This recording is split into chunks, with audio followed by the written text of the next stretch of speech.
Hello, you are watching 724 News and I am Roxana Nisor.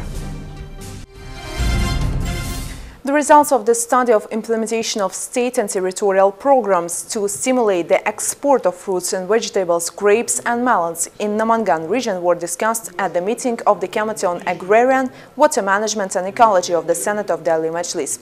Participants noted that in this area in 2016 and the last period of the current year, on the area of 4,700 hectares of low-profit land where cotton and grain were formerly planted, vegetables, food and oil crops are now growing.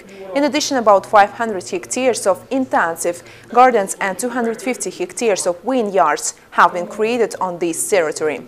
It was also emphasized that in the period under review, enterprises operating in the region exported more than 100,000 tons of fruit and vegetable products for $74 million. During the discussion, the senators noted a number of shortcomings and omissions and made proposals on their elimination. Other issues were also discussed at the meeting.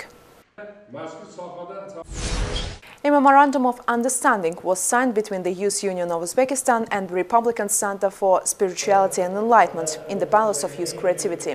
The event was attended by representatives of the Center, the Youth Union, as well as students from several metropolitan universities. The signed document assumes a joint work to enhance intellectual knowledge of young people, support their initiatives, involve the younger generation in reading books. According to the chairman of the Youth Union of Uzbekistan, Kahramon Kuranbayev, cooperation with the Center for Spirituality and Enlightenment will become the fundamental basis for new transformations in the sphere of enlightenment. Job fairs started in the Palace of Youth Creativity on September 12, which will last for 2 days. This event is organized to assist in job placement and in organization of own business to job seekers, which involve young people, temporarily unemployed citizens and migrants. In addition, those wishing to start their own business are given loans at the fair.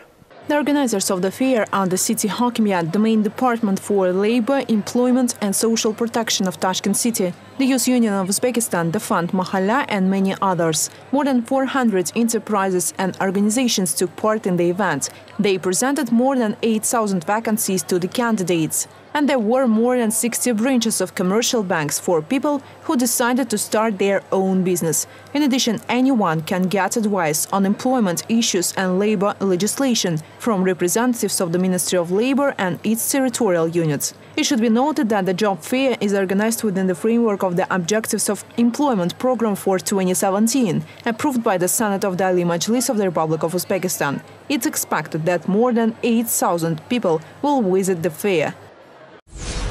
The National Press Center of the capital hosted a press conference of Tashkent State Law University on September 12, where a report was presented on the number of students admitted, a conceptually new approach to the entrance examinations, and the growing international activity of the whole university. More details in the next story. It became known during the press conference that this year the university granted a quota for 600 places, which is 150 students more than in the previous year. A total of 6,132 applications were submitted. That is a 40% increase in the demand for training in Tashkent State Law University. It should be noted that the state allocated about 150 privileged places for people who served in the army and underwent military training, as well as 3 winners of the Olympics and 2 people with disabilities received training. It's planned to replenish students in October. In addition, the university is doing a lot of work to implement international standards. According to the pro-rector of Tashkent State Law University, now the total duration of the semester load is 14 weeks, and the remaining time is allocated for attestation periods and self-preparation of the student. Such a system of education is equated with the model of foreign countries. Moreover, the university implements a credit system for recording the workload so that students can leave for exchange to foreign countries. All this is aimed at increasing the level of education of students and their professional suitability, taking into account new technologies. It's noteworthy that 80% of graduates of this university are successfully employed. Kafalat Insurance Company held a spiritual and educational event on the theme "The Constitution is the source of our rights and freedoms" in the National Library named after Alisher Navai. The meeting was attended by employees of the company's board, young specialists of the Tashkent City branch, as well as young specialists of underwriting center of the company. Details follow.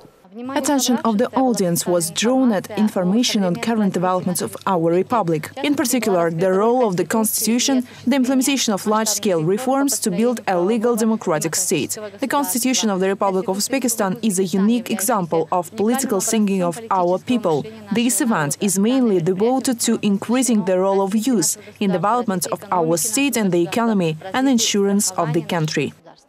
It was noted during the meeting that, in accordance with the norms of the Basic Law, a regulatory framework was established in the country aimed at deepening the reforms in the sphere of economic activity, small business and private entrepreneurship, as well as ensuring guaranteed state protection and inviolability of private property.